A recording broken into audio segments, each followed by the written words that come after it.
ఈ మంచి సమయము, ఇలా ఈ శుభదినము, ఈ 2026 సంవత్సరంలో ఆగస్టు నెల 8వ తేదీ సెకండ్ సాటర్డే, ఈ మంచి సమయం యొక్క యవనస్తుల కూడిక అంటే వన్ డే యూత్ రిట్రీట్, మనల్ని మనము పరీక్షించుకొని సరి చేసుకుంటూ కొరకై దేవుని వాక్యపు వెలుగులో మన జీవితాలను బాగు చేసుకుంటుకై ప్రభు మనకెంతో ప్రేమతో ఇచ్చిన ఈ అమూల్యమైన సమయం, ఈ సమయాన్ని మనము సద్వినియోగం చేసుకుంటూ కొంత సమయం ఇక ఉదయకాలము 2 సెషన్స్గా దేవుని వాక్యాన్ని మనం వింటామని మరి చెప్పబడింది. కనుక మనము సమయాన్ని జాగ్రత్తగా సద్వినియోగం చేసుకున్నాము. మన పరిశుద్ధ గ్రంథంలను తెరిచి 127వ కీర్తన,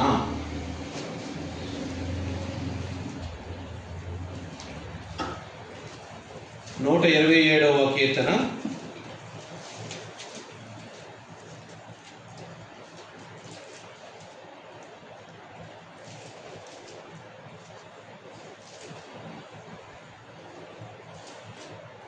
4వ చరణము మనము అందరము కలిసి చదువుకుందాం. 127వ కీర్తన 4వ చరణం అందరము కలిసి చదువుకుందాం, ప్రారంభించుకుందాం. యవ్వన కాలమందు పుట్టిన కుమారుడు బలవంతుని చేతిలోని బాణముల వంటి వారు. ప్రభు సహాయార్థం చిన్న ప్రార్థన చేసుకుందాం. పరలోకమందున్న మా ప్రియమైన తండ్రి, మీకు వేలాది వందనాలు, స్తోత్రాలు, కృతజ్ఞతాస్తుతులు చెల్లిస్తున్నాం. ప్రభువా, చదువుకున్న లేఖన భాగములో నుండి మాతో మాట్లాడి మమ్మను బలపరచండి. 127వ కీర్తనలో నుండి 4వ చరణము చదువుకున్నాం. ప్రభువా, మాతో మాట్లాడి ఆ వాక్యమును మా వినికిడిలో మీరు విరిచి పంచిపెట్టండి. మమ్మను బలపరచమని నిలబడుచున్న ఎన్నికలేని నిష్ప్రయోజకమైన దాసునైన నన్ను మీ సిలువ చాటుకు త్రోసివేసి మరుగుపరుచుకొని మీ రక్తంతో కడిగి శుద్ధి చేసి, ప్రభువా, బలిపీఠం మీద నుంచి కాలుతో తీసిన నిప్పుతో కాల్చి, అలాగే ప్రభువా మరి కత్తిరించి ఖాళీ చేసి నీ పాత్రగా నీ బిడ్డల, ఈ యవ్వన బిడ్డల క్షేమం కొరకు నన్ను మలచమని, ఈ బిడ్డలతో మీరు మాట్లాడమని, విన్న మాటలు హృదయంలో దాచుకోగలిగే కృప మాకందరికీ ఇమ్మని యేసుక్రీస్తు ప్రభు నామములో ప్రార్థించి వేడుకొనుచున్నాము పరమ తండ్రి, ఆమేన్.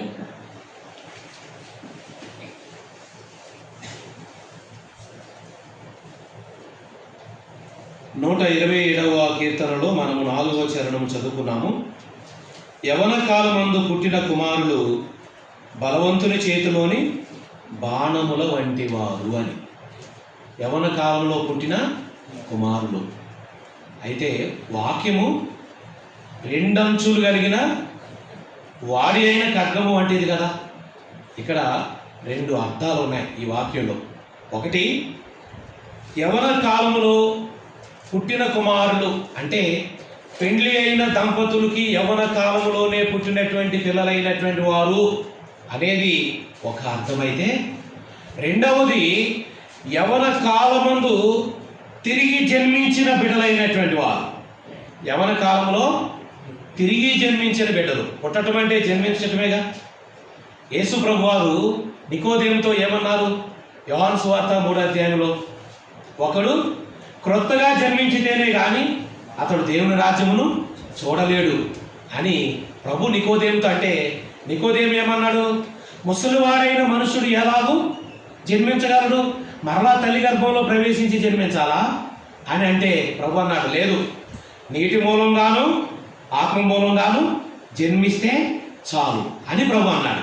దీన్ని బట్టి మనం ఆలోచించవలసిన ఈ జన్మ, మనము జన్మించవలసినటువంటి రెండవ జన్మ. సామాన్యంగా ద్విజులు అనేటటువంటి ఒక మాట బయట వినపడుతుంది మనకి. ద్విజులు అంటే రెండవసారి జన్మించటం. మన సహోదరులు కొంతమంది అనుకుంటారు రెండవసారి జన్మించటం అంటే అదేదో ఉపనయనం చేసి జంజి వేసుకుంటే అది రెండవ జన్మ అని చెప్పి అనుకుంటారు. కానీ బైబిల్ రెండవ జన్మ గురించి ఏమని చెప్తుందంటే నీటి మూలంగాను ఆత్మ మూలంగాను జన్మించాలి అని.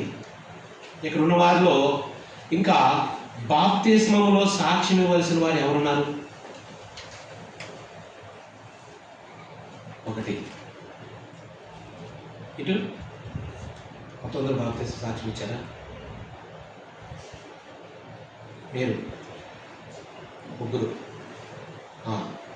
రెండవసారి జన్మించడం అంటే బాప్తిస్మంలో సాక్ష్యం ఇవ్వటం. యేసుక్రీస్తు ప్రభువారిని మన సొంత రక్షకునిగా అంగీకరించి ఆయనకి మన హృదయాన్ని ఇచ్చి ఆయన మన రాజుగా మన దేవుడిగా మన హృదయంలో చేర్చుకొని ఆయనకు తగినట్లుగా మనం బ్రతకటం, ఆయనకి ఇష్టమైన జీవితాన్ని జీవించటం, ఆయనకి ఇష్టం లేని వాటిని విడిచిపెట్టడం, ఆయనకి అసహ్యమైన వాటిని మనం కూడా అసహ్యించుకోవటం. అపోస్తుల కార్యాలయంలో 13:22 ఒక పాట ఉంది. దావీదు నా హృదయానుసారుడైన మనుషుడు, నా ఉద్దేశాలన్నీ నెరవేరుస్తాడు అని చెప్పాడు. దేవుడే స్వయంగా దావీదు గురించి సాక్ష్యం ఇచ్చాడు. అంటే దావీదు దేవుని హృదయంలో ఏమనుకుంటున్నాడో దాన్ని దావీదు గ్రహించేసుకొని ఆ ప్రకారంగా చేసేసేవాడంట. అందుకే దావీదు నిండు వృద్ధుడైపోయి గడగడ గడగడ ఉడికిపోతున్నాడంట. ఎన్ని తుప్పట్లు కప్పినా సరే చలి ఆగట్లేదంట. అయినా కానీ దావీదును ఉంచడానికి దేవుడు ఇష్టపడ్డాడంట. ఎంత ముసలివాడైపోయాడు, ఎన్ని బట్టలు కప్పినా సరే చలి ఆగట్లేదు, ఈ ముసలివాడిని ఎందుకు ఇంకా ఉంచడం, తీసుకెళ్ళిపోదాము అని దేవుడు అనుకోలేదంట. దావీదు ఇంకా ఉంటే మంచిది, దావీదు ఇంకా ఉంటే మంచిది అని దేవుడు అనుకున్నాడంట. ఎందుకు? దావీదు దేవుని హృదయానుసారుడు, దేవుని ఇష్టాలను నెరవేర్చే మనుషుడు, దేవుని ఉద్దేశాలను నెరవేర్చేటటువంటి మనుషుడు. ఆ దావీదు గురించి పరిశుద్ధ గ్రంథంలో యేసు ప్రభువుని గురించి రాయబడిన సందర్భాల తర్వాత ఎక్కువ సార్లు రాయబడిన పేరు ఎవరిది బైబిల్ అంటే దావీదు పేరే కనపడతా ఉంటుంది. పరిశుద్ధ గ్రంథంలో మనం పాడేము పాట 40 మంది 1600 సంవత్సరాల పాటు ఆత్మ ప్రేరేపితులై రాసినటువంటి 66 పుస్తకాల సంపుటి మన చేతిలో ఉన్న పరిశుద్ధ గ్రంథం. ఈ పరిశుద్ధ గ్రంథంలో యేసు అనే మాట తర్వాత ఎక్కువ సార్లు రాయబడిన పేరు ఎవరిదంటే దావీదు పేరు. అంటే దావీదు పేరుని దేవుడు అంతగా కవరిస్తూ ఉన్నాడు అన్నమాట. అసలు ప్రకటన గ్రంథంలో ఎవరి పేర్లైనా, వ్యక్తుల పేర్లు ఎవరి పేర్లైనా ప్రకటన గ్రంథంలో ఉన్నాయా? కానీ దావీదు పేరు ఉంది. దావీదు పేరు ఉంది. చూడండి ప్రకటన గ్రంథం 22వ అధ్యాయం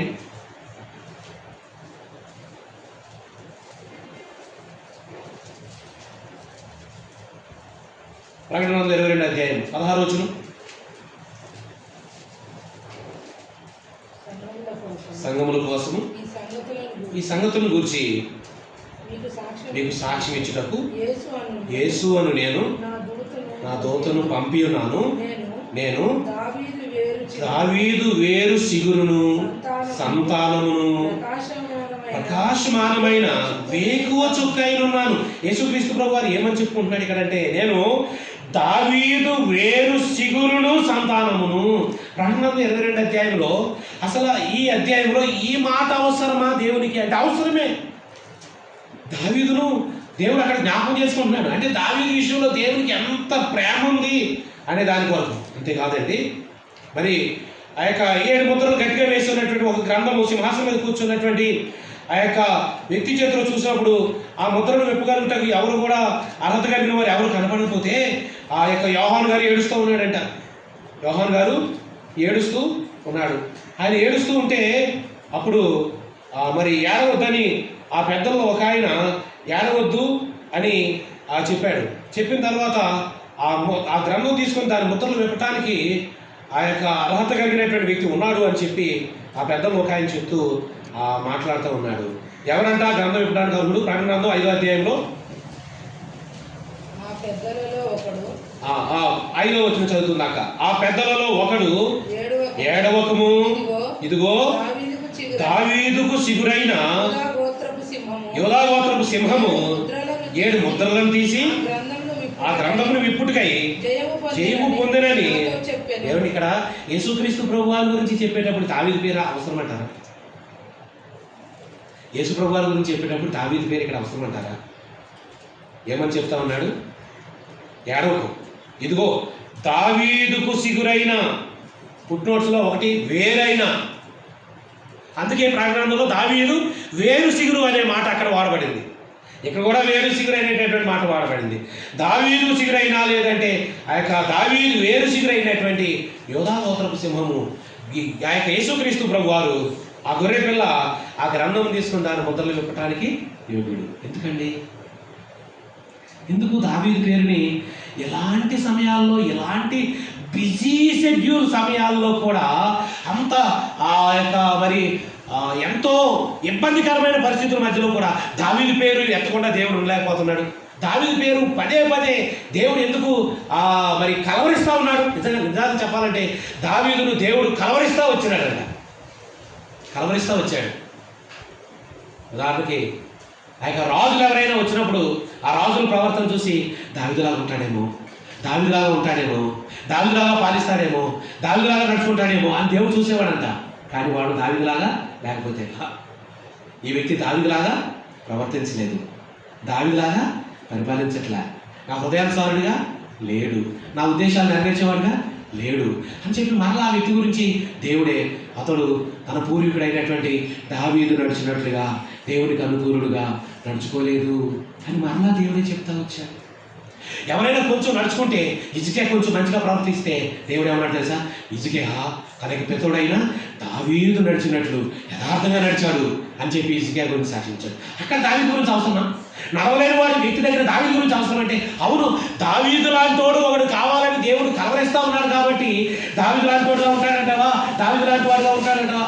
దావీదులాగా లేడు, దావీదులాగానే ఉన్నాడే అని అంటూ దావీదునే కలవరిస్తాడు. అందుకే నిండు వృద్ధుడైపోయి ఎన్ని బట్టలు కప్పిన చలాగని పరిస్థితుల్లో కూడా దావీదుని ఇంకా దేవుడు బ్రతికించే ఉంచుకుంటున్నాడు.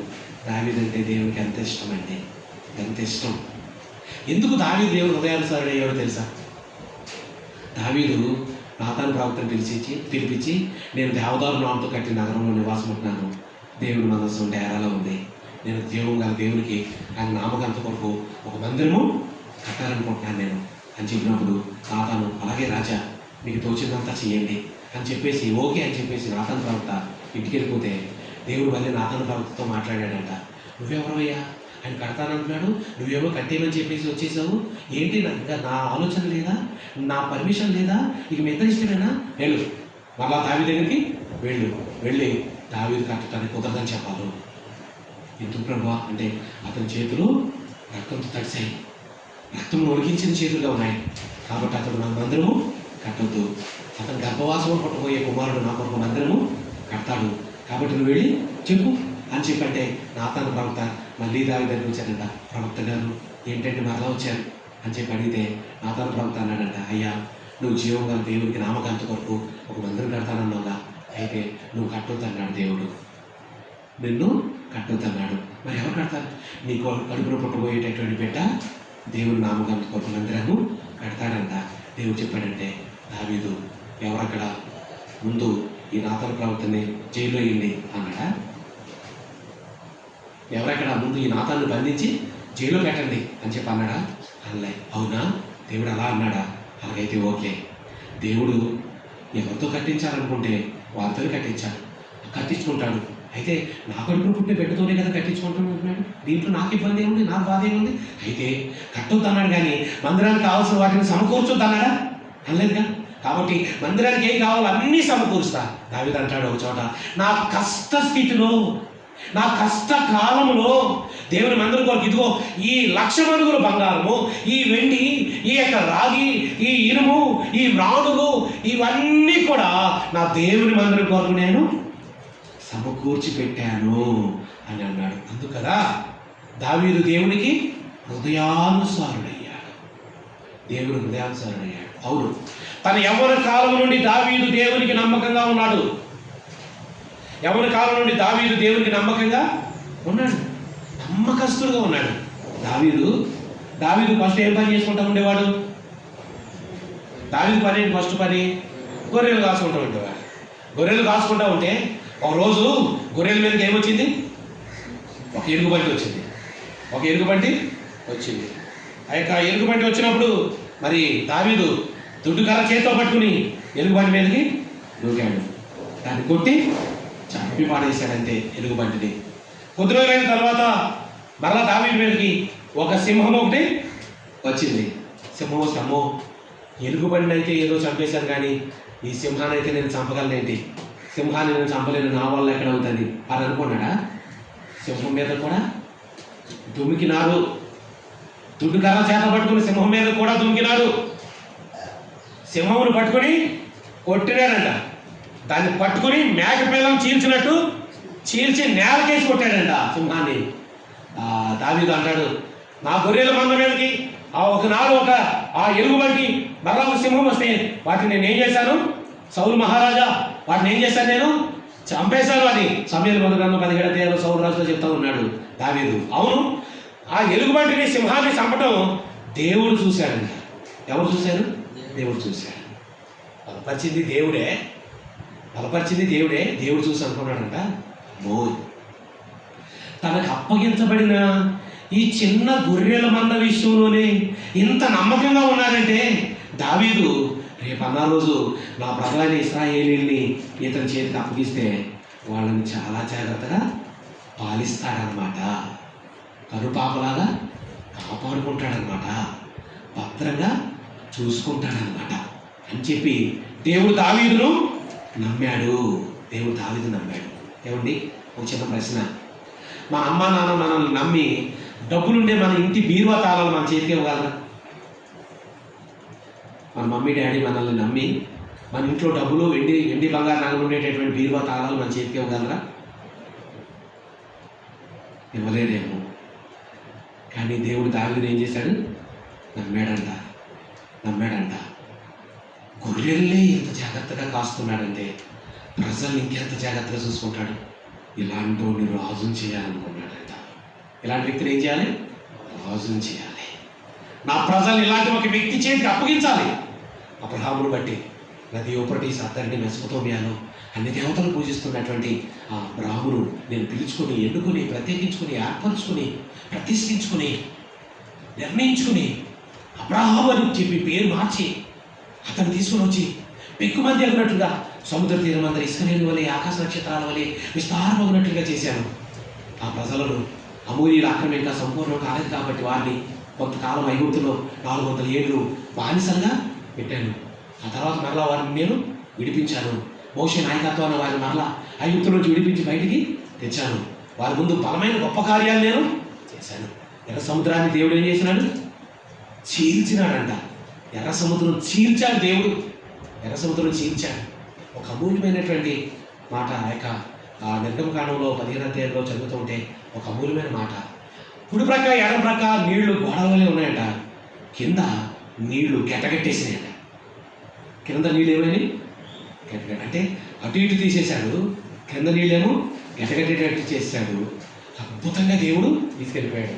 మరి ఐగుప్తీయులు వచ్చారు కదా, వాళ్ళు నీళ్లలో శేషము వలె మునిగిపోయారంట. ఎలా మునిగిపోయారు? శేషం అంటే మీకు అర్థమవుతుంది చెప్తారు. గాజు సీసా ఉంటుంది కదా, గాజు సీసా. ఆ సీసా పగలూట మొక్క తీసుకుని నీళ్ళు అయితే అది ఏమని చెప్పి నీళ్ళ అడుగు భాగానికి వెళ్ళిపోతుంది. ఐగుప్తీయులు ఎర్ర సముద్రం మధ్యలోకి వచ్చి అటు ఇటు నీళ్లు కలిసిపోయినాయి. గడ్డగట్టేసిన నీళ్లు కరిగిపోయాయి. సీసం వలె మునిగిపోయారు.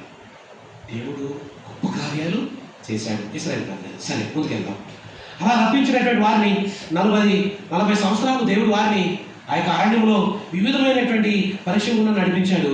ఆ ప్రజలంటే దేవుడికి ఎంతో ప్రేమ. ఇశ్రాయేలు ప్రజలంటే దేవుడికి ఎంతో ప్రేమ.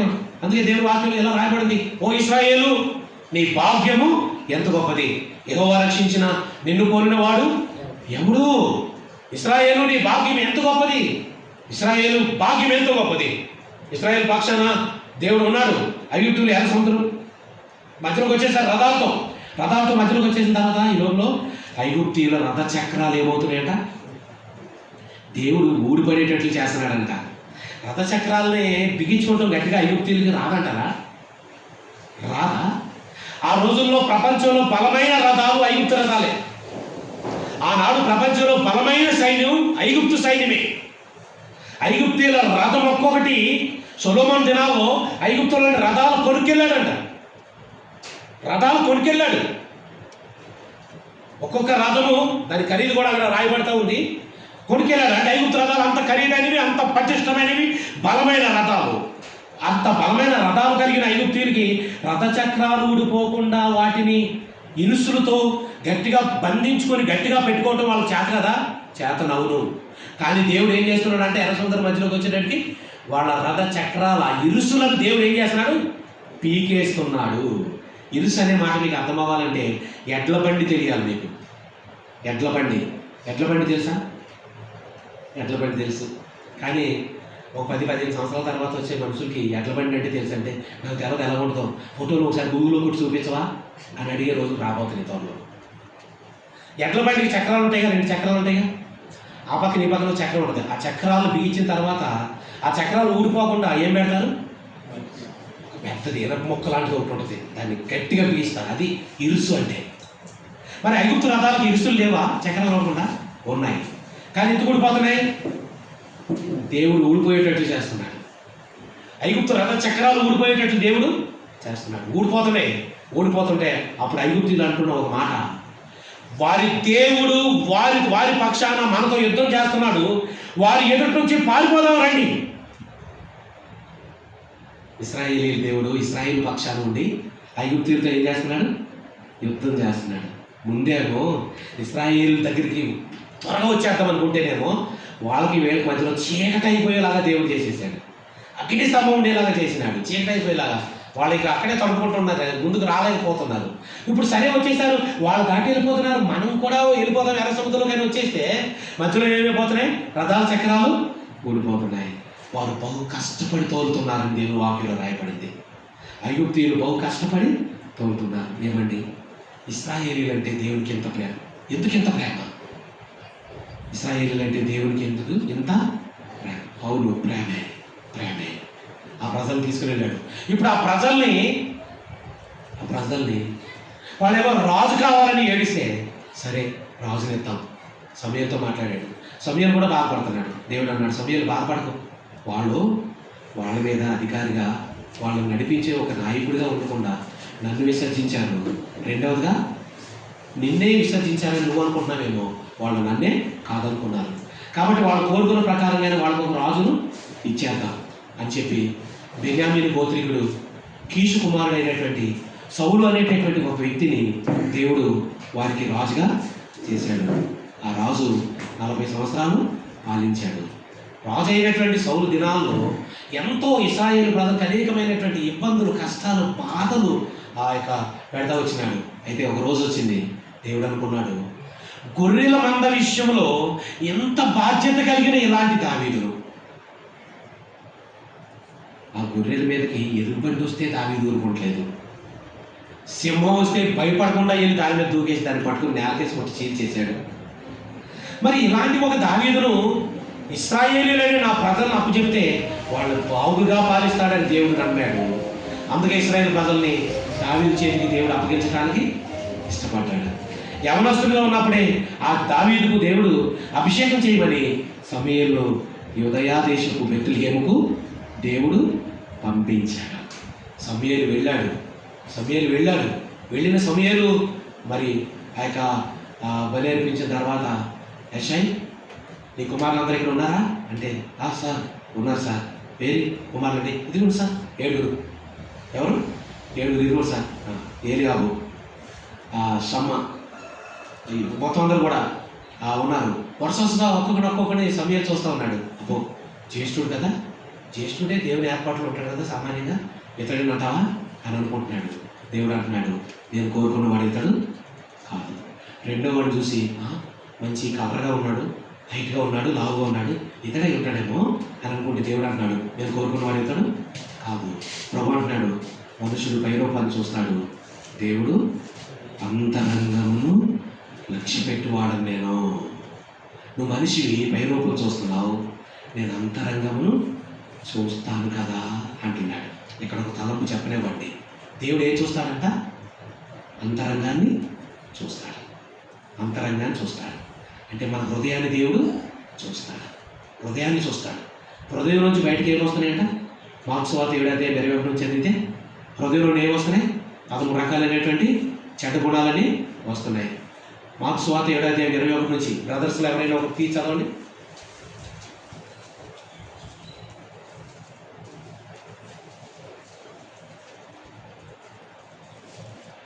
అన్నీ టైం ఎంత చేస్తున్నారు సిగ్నల్. మార్క్స్ వార్త 7:21 నుంచి బ్రదర్స్లో చదవాలి. అనగా మనుషుల హృదయంలో నుండి దురాలోచనలు, జారత్వములు, దొంగతనములు, వ్యభిచారములు, లోభములు, చెడుతనములు, కృత్రిమమును, కామవికారమును, మత్సరమును, దేవదూషణయు, అహంభావమును, అవివేకమును వచ్చు. ఈ 13 రకాల గుణాలు ఎక్కడి నుంచి వస్తున్నాయి? లోపల నుండి, అనగా మనుష్యుల హృదయంలో నుండి వస్తున్నాయి. దేవుడు మనుష్య హృదయాన్ని చూసినప్పుడు ఆ హృదయము దేవునికి ఎలా కనిపించాలి? పవిత్రమైనదిగా కనిపించాలి. పవిత్రమైనదిగా కనిపించాలి. అందుకే ఇర్మీయా గ్రంథం 17:9 ఉంది, హృదయం అన్నిటికంటే మోసకరమైంది, అది ఘోరమైన వ్యాధి గలది, దాన్ని గ్రహింపగలవాడు ఎవరు? మనిషి గ్రహించలేడు. అందుకే గ్రహింపగలవాడు ఎవరనుంది. ఆ కింద వచ్చిన కింద ఏముందో తెలుసా? హృదయమును అంతరంగమును పరీక్షించేవాడు నేనే అని ఉంది. దేవుడు హృదయాన్ని అంతరంగాన్ని పరీక్షించే దేవుడు. మనుషులకు తెలీదు. మన పక్కన ఉన్న వాళ్ళకి మన హృదయం ఎలా ఉందో తెలియదు. మన పక్కన ఉన్న వాళ్ళకి మన హృదయం ఎలా ఉందో తెలియదు. మన పక్కన వాళ్ళు వచ్చి కూర్చొని మనం అనుకోవచ్చు, ఈ వ్యక్తితో నేను మాట్లాడతలేదు కదా, ఈ వ్యక్తి వచ్చి నా పక్కనే కూర్చున్నాడేంటి అని మనం అనుకోవచ్చు. కానీ మన హృదయం ఏమనుకున్నామో పక్కన కూర్చున్న వ్యక్తికి తెలియదు. కానీ మన హృదయం ఏముందో దేవునికి బాగా తెలుసు. దేవునికి బాగా తెలుసు. మన హృదయంలో ఏమనుకుంటున్నామో కూడా దేవునికి బాగా తెలుసు. ఆయన హృదయమును అంతరంగమును ఎరిగిన దేవుడు. ఈ 13 రకాల దుర్గుణాలు హృదయం నుంచే బయటకు వెళ్తూ మనిషిని ఏం చేస్తున్నాయట? అపవిత్రుని చేస్తున్నాయి. ప్రియులరా, హృదయాన్ని చూసే దేవుడు, హృదయమును చూసే దేవుడు. యవ్వన కాలం మంది పుట్టిన కుమారులు అంటే యవ్వన కాలం మంది మనం తిరిగి జన్మించవలసి ఉంది. యవ్వన కాలం మంది మనం తిరిగి జన్మించవలసి ఉంది. మన హృదయాన్ని ప్రభువుకి పూర్తిగా ఇవ్వాల్సి ఉన్నది. యేసు ప్రభువును రక్షకుడిగా మన హృదయంలో చేర్చుకోవలసి ఉన్నది. మన పాపములని ఒప్పుకొని విడిచిపెట్టవలసి ఉన్నది. పరిశుద్ధమైన జీవితం నేర్చుకోవలసి ఉన్నది. పరిశుద్ధంగా దేవుని ఎదుట బ్రతకవలసి ఉన్నది.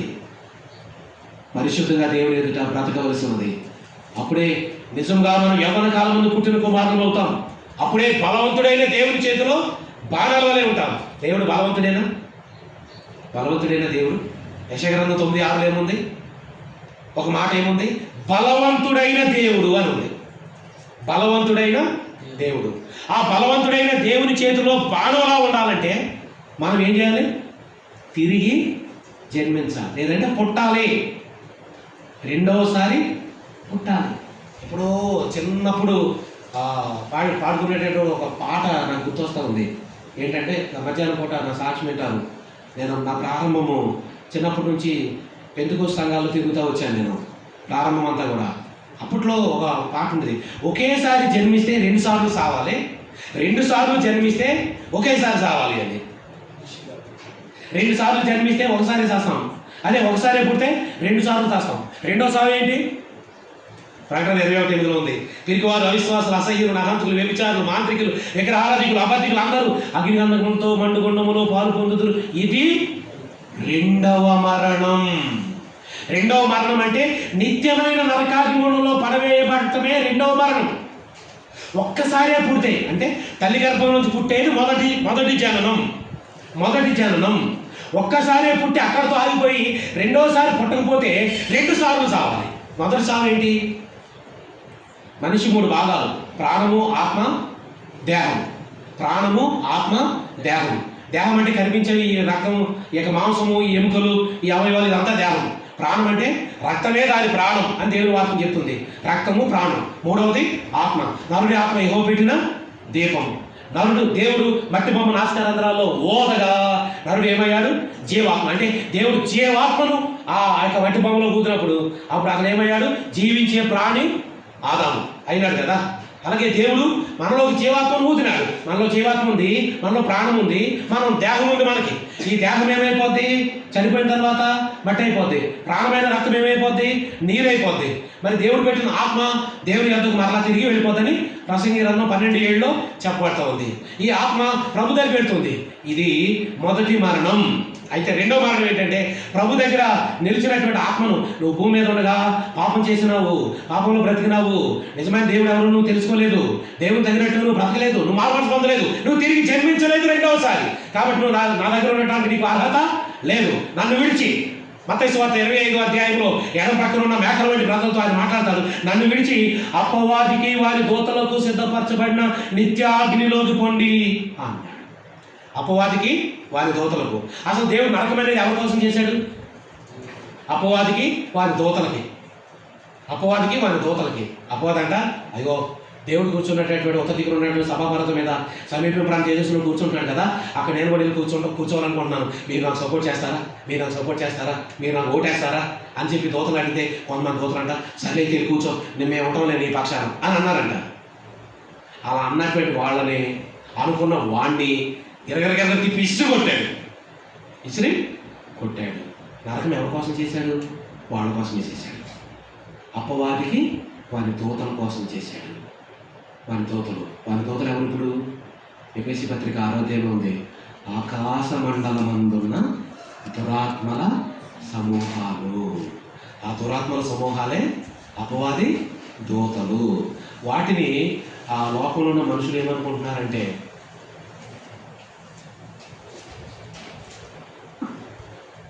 దేవతలని అనుకుంటున్నారు. ఒక్కోటి దేవతలని అనుకుంటున్నారు. నిజానికి వాళ్ళు దేవతల? ఎవరు వాళ్ళు?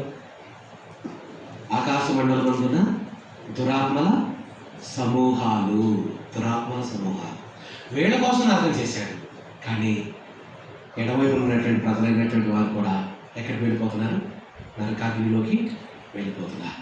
నరకాన్ని తప్పించుకోవాలంటే మనం ఏం చేయాలి? పుట్టాలి. ఎప్పుడు పుట్టాలి?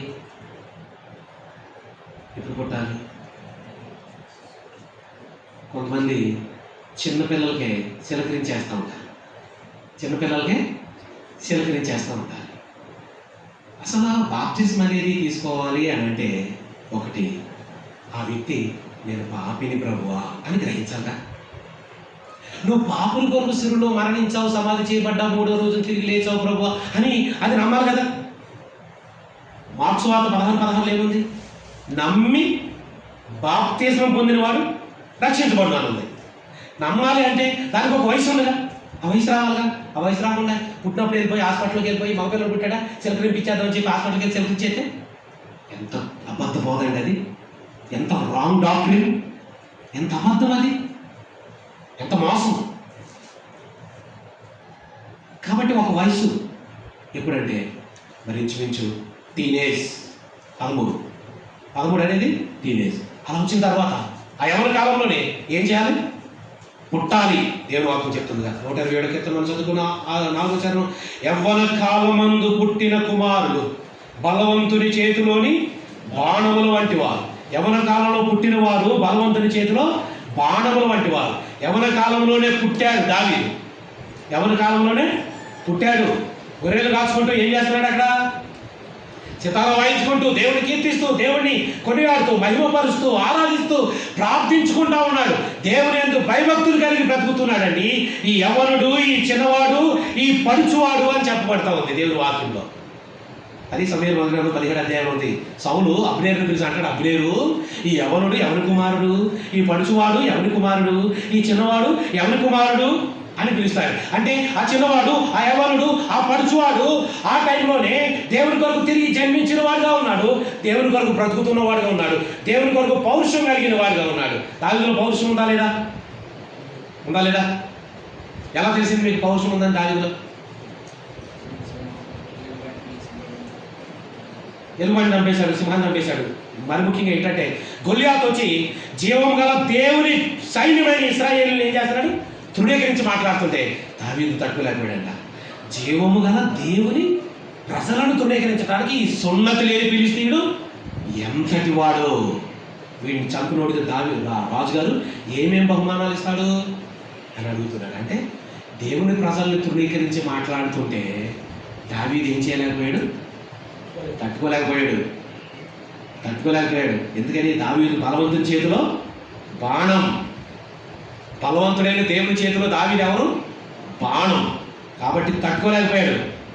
వీడిని చంపితే ఏమిస్తాడు రాజు, ఇదిగో తన కుమార్తె నుంచి పెళ్లి చేస్తాడు, ఇలాగే ఈ బహుమానాలు ఇస్తాడు, ఇశ్రాయేలులో తన ఇంటి వారిని స్వతంత్రుడిగా చేస్తాడు, ఇవన్నీ కూడా ఆల్రెడీ రాజుగారు ఆ యొక్క ఆఫర్స్ ఉంచాడు ఆల్రెడీ అని అంటే, అవునా ఆగైతే వాడిని నేను వాడిని చంపుతాను అంటున్నాడు. ఆ మాట ఆ నోట మొత్తం మీద రాజుగారి దగ్గరికి వెళ్ళింది. ఆ చంపుతానని వ్యక్తి ఎవరు తీసుకురండి, దావీదు తీసుకెళ్ళారు. తీసుకువెళ్తే అవును నువ్వు చంపుతావా, నువ్వు చూస్తే బాలుడు, వాడు చూస్తే బాల్యం నుండి వృద్ధాభ్యాసం చేసినటువంటి వాడిని నువ్వు చంపలేవు, నువ్వు చంపలేమంటే లేదు నేను చంపుతాను. దావీదు ఆశ చూస్తే రాముడు సరే అయితే చంపు అని చెప్పి తన శస్త్రాలు, తన యొక్క మరి మైమరు, ఇంకా ఏమి ఉన్నాయో అవన్నీ బూట్లు గట్ట మొత్తం ఆయుధము, విల్లు అంబులు, కేడము, డావులు, కత్తి మొత్తం అన్ని ఇచ్చి వెళ్ళు అని చెప్పంటే అవన్నీ వేసుకుని దాన్ని కత్తి కట్టుకుని వెళ్ళబోతే నడవలేకపోతున్నాడు.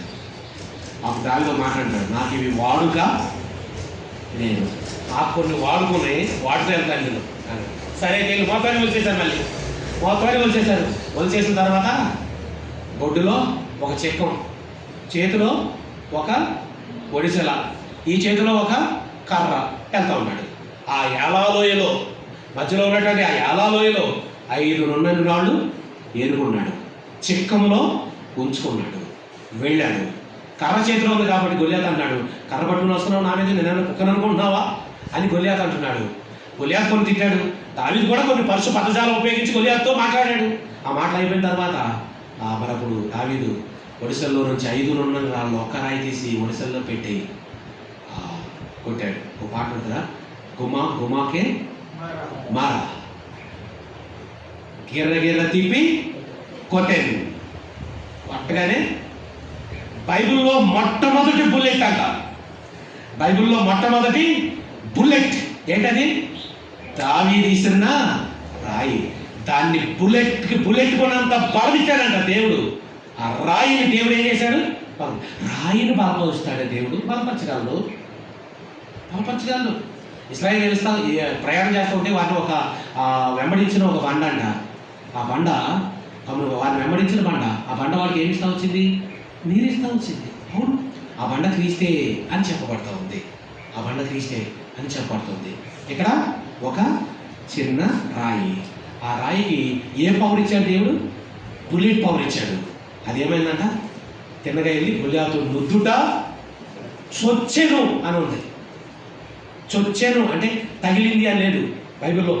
చొచ్చెను అంటే లోపల దూసిపోయింది అని అర్థం, లోపల దూసిపోయింది.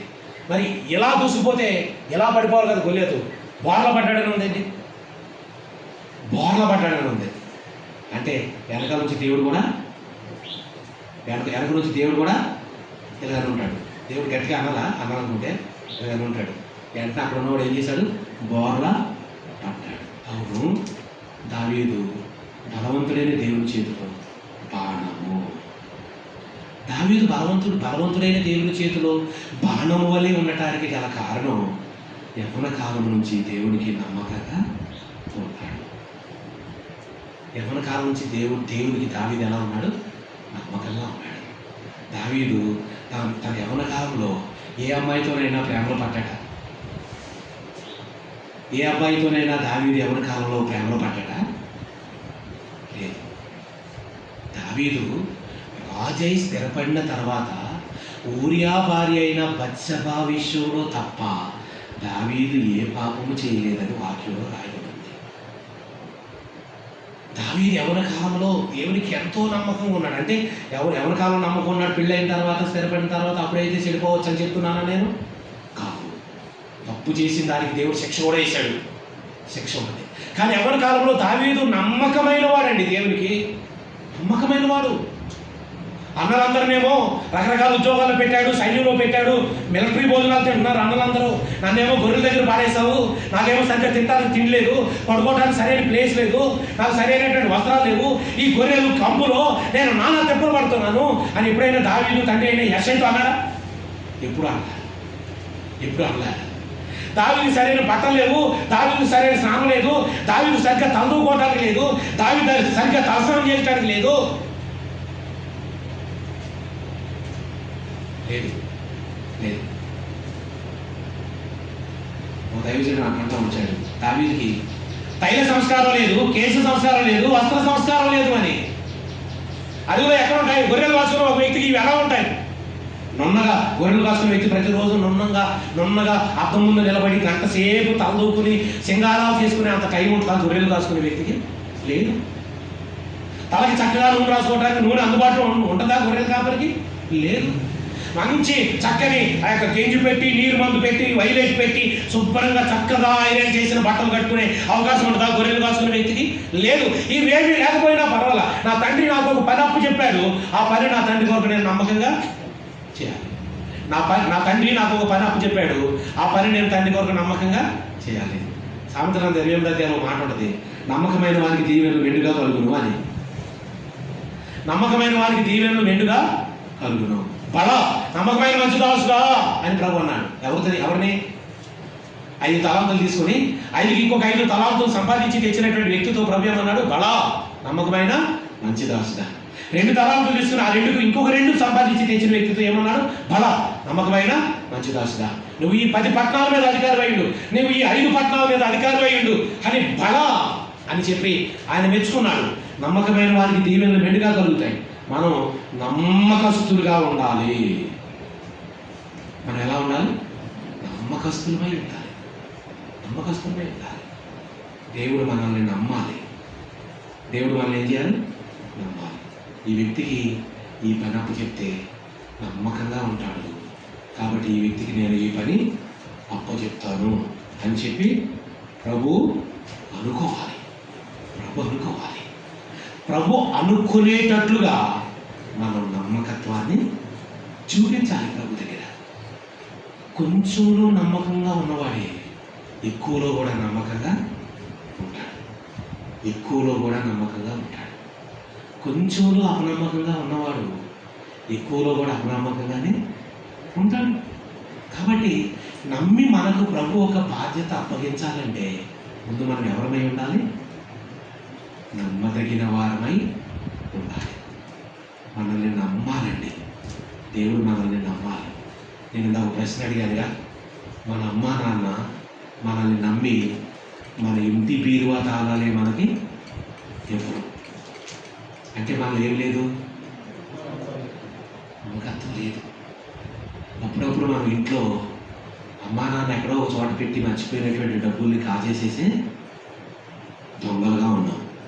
అందుకే అది తెలిసిన తల్లిదండ్రులు ఎక్కడికైనా ఊరు వెళ్ళేటప్పుడు బీరువా తాళాలు మనకి ఎట్టి పరిస్థితుల్లో కూడా ఇవ్వండి. అంటే మనల్ని నమ్మలేదు.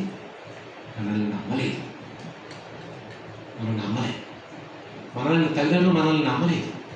అంటే మనలో ఏమి లేదు? నమ్మకత్వం లేదు. నమ్మకమైన వారికే దీవెనలు మెండుగా కలుగుతాయి. దావీదు ఎవరు? నమ్మకమైన వాడు. దావీదు నమ్మొచ్చు. దేవుడు నమ్మాడు. గొర్రెల మీదకి ఎలుగుబంటి వస్తేనే ప్రాణాలు తెగించి దూకాడు, సింహం వస్తేనే ప్రాణాలకు తెగించి దూకేశాడు. ఇలాంటి వ్యక్తికి రాజ్యమంతా అప్పగించిన నమ్మకంగా ఉంటాడు అనుకున్నాడు. రాజ్యమంతటిని అప్పగించాడు. రాజుగా చేశాడు. రాజే కాదు, దావీదు చక్రవర్తి. అనేక మంది రాజుల మీద అధికారులుగా ఉండేటటువంటి వారు చక్రవర్తి అంటారు. దావీదు మహారాజు అని చెప్పబడింది. దావీదు మహారాజు అంటే దావీదు కింద అనేక మంది రాజులు కప్పం కట్టేవారు. కప్పం అంటే పన్ను లేదంటే శిస్తు. అది కట్టి దావీదు కింద వాళ్ళు ఆ యొక్క లోబడి పరిపాలించుకుంటూ ఉన్నారంట వాళ్ళ సామంత రాజ్యాన్ని. కాబట్టి దావీదు ఎవరు? చక్రవర్తి, ఎంపరర్, మహారాజు అంటే కింగ్ ఆఫ్ కింగ్స్. రాజులకే రాజు. కొంతమంది రాజులకే రాజు. దేవాది దేవుడు దావీదును కొంతమంది రాజుల మీద రాజుగా ఉంచాడు. కారణం ఏంటో తెలుసా? దావీదును దేవుడు నమ్మాడు. మనల్ని కూడా దేవుడు నమ్మాలి అంటే ఎవరి కాలంలో మనం ఏం చేయాలి? పుట్టాలి అంటే తిరిగి జన్మించాలి. ఎవరి కాలంలో తిరిగి జన్మించాలి. చాలా మంది అంటూ ఉంటారు, ఏమని అంటారంటే, అయ్యో ఈ వయసులోనే అప్పుడే దేవుడు దేవుడు అనుకుంటా, దేవుడు చుట్టూ తిరుగుతూ ఉంటావా, ఈ వయసులోనే చర్చికెళ్తూ దేవుడా దేవుడు అనుకుంటా ఉంటావా, దేవుడు దేవుడు అనేది ఎప్పుడో తెలుసా, ఎప్పుడో ముసలి వాళ్ళు అయిపోయిన తర్వాత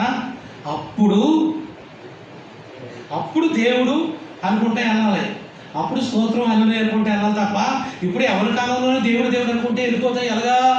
ఇప్పుడు అనుభవించకపోతే ఇప్పుడు అనుభవిస్తాం, ఇప్పుడు తాగకపోతే ఇప్పుడు తాగుతాం, ఇప్పుడు తినకపోతే ఇప్పుడు తింటాం, ఇప్పుడు చేయకపోతే ఇప్పుడు చేస్తాం. ఇవన్నీ అనుభవించాలి కదా, ఎంజాయ్ చేయాలి కదా, ఈ ఎంటర్టైన్మెంట్లన్నీ అనుభవించాలి కదా అని అంటూ ఉంటారు. ఎవరు? లోకంలో ఉన్నటువంటి దుష్టతరము వారు, లోకంలో ఉన్న దుష్టతరము వారు అంటూ ఉంటారు. వాళ్ళ మాటలు మనము పట్టించుకోకూడదు, వారి మాటలు పట్టించు. అసలు నిజానికి లోకంలో ఉన్నదంతా ఏంటి? లోకానికి ఉన్నదంతా శరీరాశ, నేత్రాశ, జీవపుటాలు. అంతకుమించి ఏమున్నాయి? అంతకుమించి ఇంకేమైనా ఉందా ఈ లోకంలో? ఏముంది? వాటిని అనుభవించకపోవటం వల్ల మనకు మేలే తప్ప నష్టమేమి లేదు ప్రియమైన వాళ్ళ. కాబట్టి మనం యవ్వన కాలంలోనే తిరిగి జన్మించగలిగితే జీవితం ఎంతో దేదీప్యమానంగా ఉంటుంది, బ్రతుకు ఎంతో ఆశీర్వాదకరమైనటువంటి బ్రతుకుగా ఉంటుందండి. అలా యవ్వన కాలంలో ప్రభు కొరకు బ్రతికిన వ్యక్తులు మనకు తెలుసు కదా. యవ్వన కాలంలో ప్రభు కొరకు బ్రతికినటువంటి వ్యక్తులు మనకు తెలుసు. ఉదాహరణకి దావీదు దేవుడికి నమ్మకస్తుడిగా ఉన్నాడు, గొర్రెల విషయంలో నమ్మకంగా ఉన్నాడు.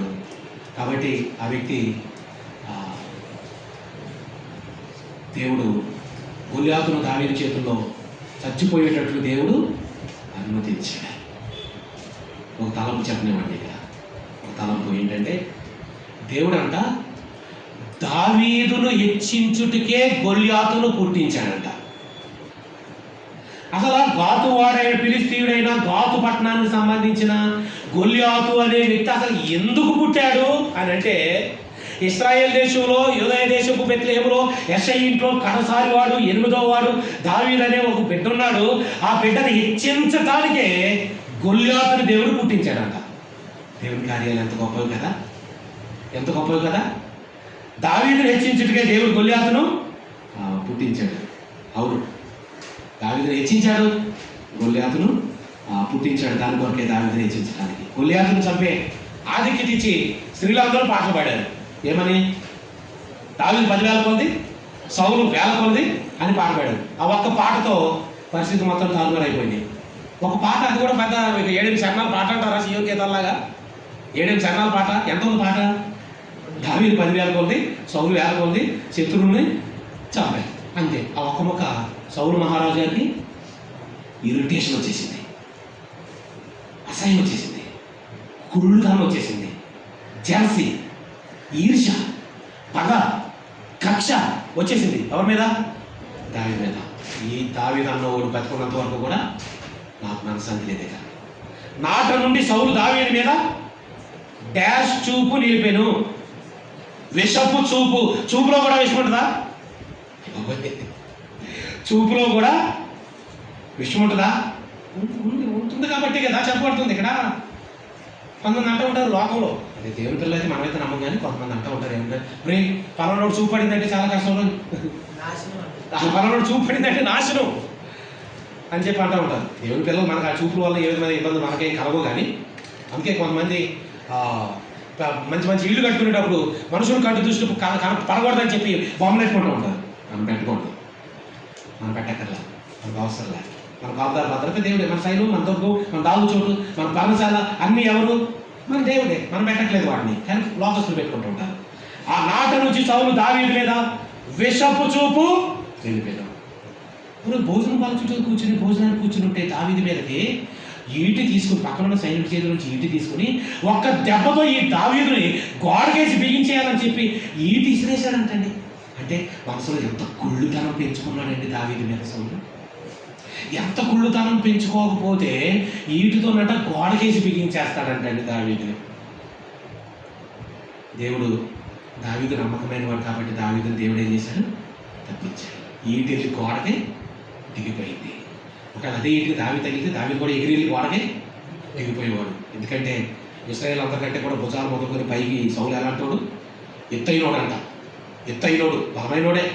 అంత బలమైన వాడు కూడా గొలియాతును చూసినట్టు ఏమైపోతున్నాడంట, సౌలును ఇశ్రాయేలీయులను బహుభీతులైరి అంటే ఫస్ట్ భయపడిపోయి గుడారం లోపల పారిపోయి కిటికీ తలుపులు వేసేసుకున్నటువంటి సూర్యుడు ఎవరు?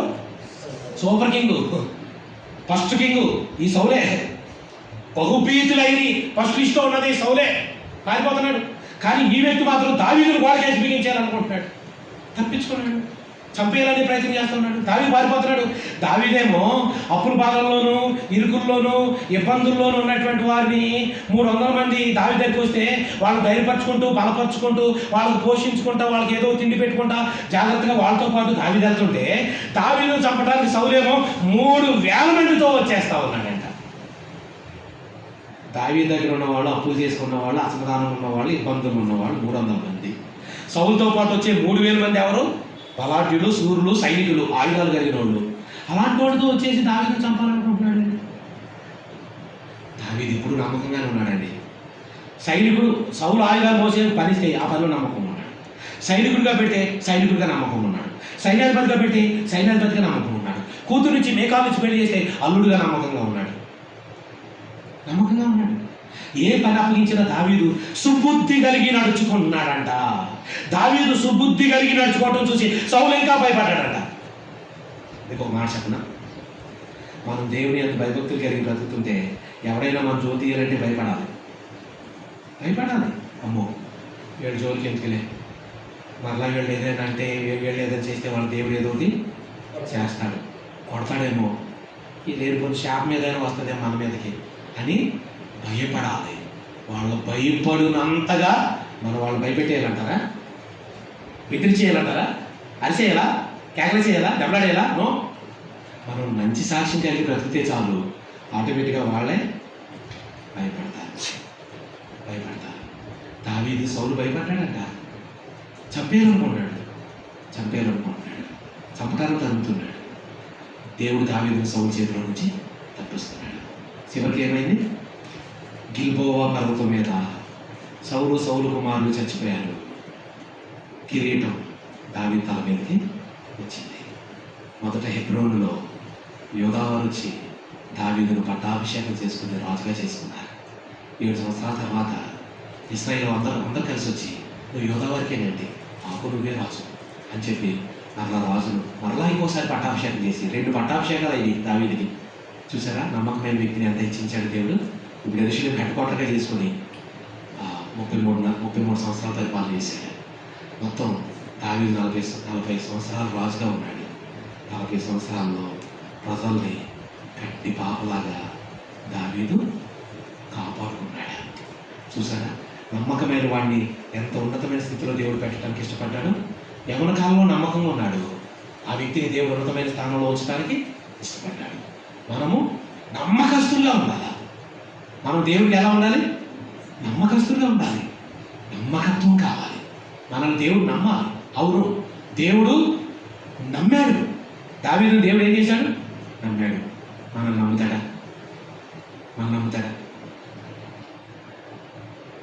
మనం ఆరాధనకి క్రమంగా కరెక్ట్ టైంకి వచ్చేస్తాం అని దేవుడు మనం నమ్ముతాడా?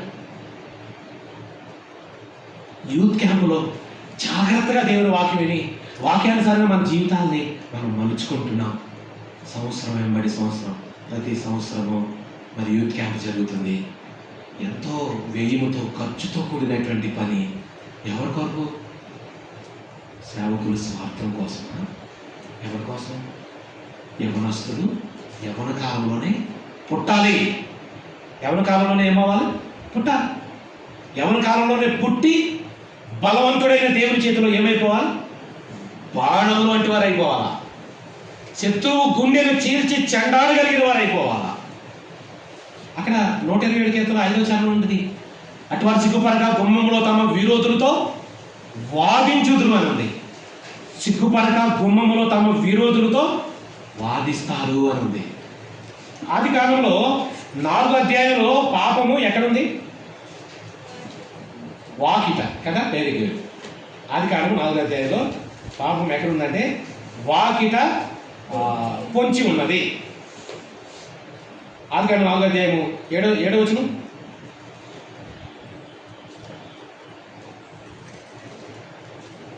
ఆదికాండం 4:7 నువ్వు సత్క్రియ చేసిన ఎడల తలనెత్తుకొనవా, సత్క్రియ చేయని ఎడల వాకిట పాపము పొంచి ఉండును. మరి ఇక్కడ 127వ కీర్తనలో 5వ చరణం సిస్టర్స్లో నుంచి ఎవరైనా చదవండి. అక్క అన్నయ్య కాకుండా సిస్టర్స్లో నుంచి ఎవరు చదవండి. 127:5 వారితో తన అంబులో పొది నింపుకొనిన వాడు ధన్యుడు, అట్టివారు సిగ్గుపడక గుమ్మములో తమ విరోధులతో. విరోధి గుమ్మంలోకి వచ్చాడంట. ఎక్కడికి వచ్చాడు? గుమ్మంలోకి వచ్చేసాడు. విరోధి గుమ్మంలోకి వచ్చాడు. కైన రోజులో వాకిట పాపం పొంచి ఉండును అన్నాడు. ఇక్కడ 127వ కీర్తనలో విరోధి ఎక్కడ ఉన్నాడు? గుమ్మంలోకి వచ్చాడు. గుమ్మంలోకి రావాలంటే గేట్ తీసి వెల్కమ్ అని చెప్తేనే వస్తారు ఎవరైనా గుమ్మంలోకి. ఎవరు పడితే వాళ్ళు గుమ్మాలు వచ్చి ఉంచుంటారా మన గుమ్మాలోకి? ఎవరు పడితే వాళ్ళు రారుగా.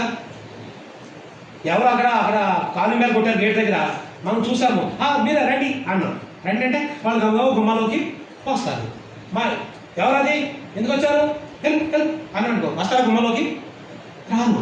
మరి విరోధి గుమ్మంలోకి ఎవరు వచ్చాడు? విరోధి అంటే ఎవరు? మన విరోధి అయినా అపవాది. మన విరోధి ఎవరు? అపవాది. వాడు గుమ్మంలోకి ఎవరు వచ్చాడు? పిలిస్తేనేగా వస్తాడు. ఎఫెసీయులకు రాసిన పత్రికలో మాట ఉంది, అపవాదికి చోటీయకుడి అని ఉంది. అపవాదికి ఏమేవద్దు? చోటీయకుడి అని ఉంది. చోటిస్తే వస్తాడు. ఒక యాత్రికుడు ఒంటితో చలికాలంలో ఎడారి గుండా ప్రయాణం చేస్తున్నాడు. ప్రయాణం చేస్తూ చలి చేయడానికి చలి ఎడారిలో పగలంతా ఎండ వేడి ఉంటుందో రాత్రి అంతా విపరీతమైన చలి, ఇసుకంటే అంతే. అక్కడ ఏం చేశారంటే ఒక టెంట్ వేసుకొని ఒంటిని బయట కట్టేసి యాత్రికుడు లోపల పట్టుకున్నాడు. అర్ధరాత్రి ఒంటి ఎలా అంటుందంట, ఓ మై మాస్టర్ అన్నంట. ఏంటి అని చెప్పి బయటకు తలపెట్టి ఏంటి పిలుసు అంటే అన్నంట, నువ్వు లోపల హాయిగా పడుకున్నావు వెచ్చగా, నాకు బయట చాలా సరిగా ఉంది, కొంచెం నా తల లోపల పెట్టుకొని ఇస్తావా అన్నంట. ఒంటే అవునా సరే, నన్ను మోస్తున్నావు, భరిస్తున్నావు, నా భారాలు లగేజ్లన్నీ మోస్తున్నావు కదా, నా ఎడారి వాడవు నీవే కదా, సరే అయితే తల పెట్టుకో అన్నాడంట. తల లోపల పెట్టుకుందంట టెంట్ లోపల. ఇంకో గంట సేపు అయిన తర్వాత మాస్టర్ అందంట. మళ్ళీ ఏంటి అంటే అందంట, తల లోపల పెట్టుకున్నాను కానీ ముందు కాళ్ళకి చాలా సరిగా ఉంది అన్నట. అవునా సరే అయితే ముందు కాళ్ళు కూడా పెట్టుకోవాలి. ఇంకొంచెం వారికి జరిగి ముందు కాళ్ళు కూడా పెట్టుకోమన్నాడంట. ముందు కాళ్ళు కూడా పెట్టుకుంది. ఇంకో గంట అయిన తర్వాత మాస్టర్ అనలే, ఒంటి మొత్తం లోపలికి వచ్చిందంట. ఈ మాస్టర్ మాత్రం బయటకు వెళ్ళాడంట. ఒంటి మొత్తం ఎక్కడికి వచ్చింది? లోపలికి వచ్చేసింది. మాస్టర్ ఎక్కడున్నాడు? బయట ఉన్నాడు. యజమానుడు బయట ఉన్నాడు, ఒంటి లోపలికి వచ్చింది. అపవాదికి కొంచెం చోటిస్తే ఆ కొంచెంతోనే సరిపుచ్చుకోడు. కొంచెం చోటిస్తే కొంచెంతోనే సరిపుచ్చుకోడు, నెమ్మదిగా వస్తాడు.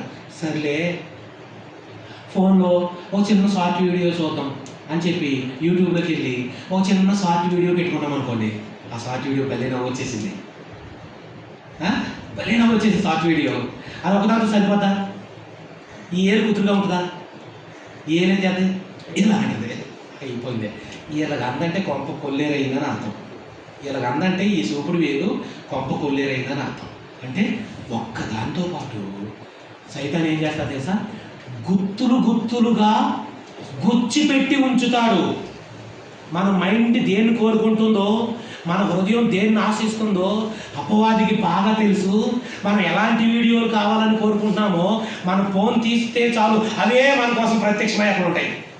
నన్ను చూసి నీకోసం వచ్చా, నన్ను చూడు అంటా ఉంటాయి. కొంచెమే మనం ఏమనుకున్నాము, ఆడెవడో ఫేస్బుక్లో షేర్ చేశాడు, లేదంటే ఇన్స్టాగ్రామ్లో షేర్ చేశాడు.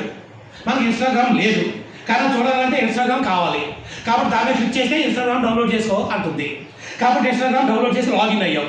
లాగిన్ అయిన తర్వాత ఆ ఒక్క వీడియో చూసి మానేద్దాం అనుకున్నాం. ఆ ఒక్కదాంతో మనం మానేనిస్తాడా సైతాను? గుత్తులు అసలు షార్ట్ వీడియోలు చూడటానికి మొదలు పెట్టాలే కానీ ఎన్ని గంటల టైం అయినా తెలియదు. అందుకే చాలా గ్రామాల్లో, సిటీలో అయితే లోపల చూస్తారు కానీ గ్రామాల్లో బయట కూర్చొని చూస్తూ ఉంటారు. ఎక్కడ? ఈదు మూలల్లో అక్కడక్కడ టేబుల్స్ వేసి పెడతారు కదా, ఈ టేబుల్ ఫలానా వాళ్ళ తాత అని వాళ్ళ పేరు రాసి అక్కడ టేబుల్ వేసి పెడతారే బిగించి, సిమెంట్ టేబుల్. ఆ టేబుల్ మీద ఎవరో ఇద్దరు ముగ్గురు కూర్చుంటారు. కూర్చుని ఏం చేస్తూ ఉంటారు? పచ్చగా పడుతూ ఉంటారు వాళ్ళ ముఖాల మీద. ఏంటది? లైటింగ్. ఈ ఫోన్ పడుతూ ఉంటుంది. ముగ్గురు కలిసి ఒక ఫోన్ చూస్తుంటారు. ఒకటి మీద ఒకటి పడిపోయి చూస్తూ ఉంటారు. ఏంటండి చూసేది? అపవాదికి చోటు ఇవ్వటం. బైబిల్లో ఒక మాట ఉంది, దినములు చెడ్డవి కనుక సమయం పోనీక సద్వినియోగం చేసుకోవచ్చు, అజ్ఞానం వల్లే కాక జ్ఞానం వల్లే నడుచుకున్నట్లు జాగ్రత్తగా. ఎఫెసీ పత్రిక 5:15-16 వచ్చినారు. కొలసలు రాసిన పత్రికలో కూడా ఒక మాట ఉంది, సమయంలో పోనీక సద్వినియోగం చేసుకోవచ్చు, వెలుపటి వారి ఎడల జ్ఞానం కలిగి నడుచుకోండి అని ఉంది. సమయాన్ని ఏం చేయకూడదట? పోనివ్వకూడదు. సమయం పోనివ్వకూడదు. పనికి మాలినటువంటి సెల్ ఫోన్తో ఎన్ని గంటల టైం పాడవుతుందో, ఎన్ని గంటల టైం వృధా చేసుకుంటున్నామో మనం పరీక్షించుకోవాల్సిన అవసరం ఉంది. ప్రియమైన నా యవ్వన తమ్ముళ్ళారా, యవ్వన చెల్లెళ్ళారా, మనం దేంతో ఎక్కువ సమయం గడుపుతున్నామో అదే మన దేవుడు అంట. ఈ మాట జాగ్రత్తగా వింటున్నారా? ఒకసారి వినండి. మనం దేంతో ఎక్కువ సమయం గడుపుతున్నామో అదే మనకి దేవుడు అంట. మనం దేంతో ఎక్కువ సమయం దేంతో ఎక్కువ గడిపితే అదే మనకి దేవుడు. సెల్ ఫోన్తో ఎక్కువ సమయం గడిపామనుకోండి, సెల్ ఫోన్ మనకి దేవుడు. ల్యాప్టాప్తో ఎక్కువ సమయం గడిపామనుకోండి, ల్యాప్టాపే మనకి దేవుడు. ట్యాబ్, ఈ రెండింటి మధ్య ఇంకోటి ఉంది కదా చెల్లి, ఏంటది? ట్యాబ్. ఫ్రీగా ఇచ్చారుగా, ఆ ట్యాబ్తో ఎక్కువ సమయం గడిపాలి, ట్యాబే మనకి దేవుడు. అవునా కదా? బైబిల్తో ఎక్కువ గడిపామనుకోండి, వాక్యమే మనకి దేవుడు. దేవుని మందిరంలో ఎక్కువ సమయం గడపాలనుకుంటున్నాం అనుకోండి, దేవుని మందిరంలో మనకు దేవుడు మనతో మాట్లాడతాడు అని మనం నమ్మేమన్నమాట. పరిశుద్ధంతో ఎక్కువ సహవాసం చేసాం అనుకోండి, పరిశుద్ధంగా బ్రతకటమే మనకి ధ్యేయం అన్నమాట. ఎక్కువ వాక్యం చదవటంలో సమయం గడిపితే వాక్యాన్ని ప్రేమిస్తున్నామని అర్థం అన్నమాట. ఎక్కువ సమయం ప్రార్థన చేసుకోవాలి అనే ఆతృత మనలో ఉందనుకోండి, మనం ప్రార్థన ప్రేమించే భక్తులమని అర్థం. ఒకవేళ ఇలాంటి పనికి మాలిన వాటిలో ఎక్కువ సమయం కనుక మనం గడుపుతున్నాం అనుకోండి, ఈ పనికి మాలిందే మనకి దేవుడయ్యి మన నెత్తి మీదకి ఎక్కి నాట్యం ఆడుతుందన్నమాట. పాపం చేసేవాడు పాపానికి దాసుడు అని దేవుడు వాక్యం చెప్తుంది. మనం చూడకుండా దీంట్లో ఉన్నటువంటి వాటిని ఆనందించకుండా వీటి కొరకే మన సమయాన్ని గడుపుకుంటా ఉన్నాం అనుకోండి, ఈ దీనికి మనం ఏమైపోయామని అర్థం? దాసులం అయిపోయాం. ఇంకొక మాట ఇంగ్లీష్లో చెప్పాలంటే ఎడిక్ట్ అయిపోయాము. ఏమైపోయాము? ఎడిక్ట్ అయిపోయాము. 11వ కీర్తన 3వ చరణంలో ఒక మాట ఉంది, పునాదులు పాడైపోగా నీతివంతులు ఏమి చేయగలరు. చాలామంది తల్లిదండ్రులు సేవకులమైన మా దగ్గరికి వస్తారు, అన్నా అక్క మా అబ్బాయి కోసం ప్రార్థన చేయండి, మా అమ్మాయి కోసం ప్రార్థన చేయండి, వాడు చెడిపోయాడు, ఆమె పాడైపోయింది, వాడు ఎవరో కాలేజీలో అమ్మాయిని ప్రేమిస్తాడంట, ఈ అమ్మాయి ఎవరో కాలేజీలో బస్సులో ఉండే ఒక అబ్బాయిని ప్రేమించిందంట, వాళ్ళని పెళ్లి చేసుకుంటానంటున్నారు, అది తిండి దెబ్బలు మానేశారు, అవసరమైతే పెట్టి వేడ చదువుకుని వెళ్ళిపోతానంటున్నారు అని ఇలాంటి మాటలు సేవకుల దగ్గరికి వచ్చి చెప్తూ ఉంటారు. ఆ యవనస్తుల పునాది ఏమైంది? పాడైంది. నీతిమంతులు ఏం చేస్తారు? ఆ చేతులు కాలిపోయిన తర్వాత ఆకులు పట్టుకుంటే ఉపయోగం ఉందా? లేదు. పునాది పాడైపోయింది. అందుకే మనకు ఒక మంచి పునాది మనం వేసుకోవాలి. మంచి పునాది వేసుకోవాలి. ఎక్కడ కట్టుకోవాలి మన ఇల్లు? మత్తయి సువార్త 7వ అధ్యాయంలో ఎక్కడ కట్టుకోవాలి ఇల్లు? బండ మీద కట్టుకోవాలి. బండ మీద కట్టుకోవాలి. ఆ బండ ఎవరు? క్రీస్తే. క్రీస్తు మీద మన ఇల్లు కట్టుకోవాలంటే వాక్యానుసారంగా మన జీవితాలు కట్టుకోవాలి. వాక్యానుసారంగా మనం బ్రతకాలి. వాక్య పేలులో నడవాలి. వాక్యం మనకి ప్రాణమైపోవాలి. దేవుని వాక్యం మనకి ఊపిరైపోవాలి. దేవుని వాక్యం మనకి మెదడైపోవాలి. దేవుని వాక్యం మనకి గుండె అయిపోవాలి. దేవుని వాక్యం మనకి ఊపిరితిత్తులు అయిపోవాలి. దేవుని వాక్యమే మనకి కిడ్నీలు అయిపోవాలి. దేవుని వాక్యమే మన మెటబాలిజం అయిపోవాలి. దేవుని వాక్యమే మన సిస్టమ్ మొత్తం అంతా నిండిపోవాలి. అప్పుడు అపవాది మనల్ని ఏమీ. అందుకే యవనస్తులారా మీరు బలవంతులు. ఈ మాట 2వ సెషన్లో చూద్దాం. ప్రభు ఈ వాక్యమును మన వినికిడిలో దీవించును గాక. ప్రార్థన చేసుకుని కొంచెం నేను వాడిపై ప్రార్థన చేసుకుందాం. మోకరించండి.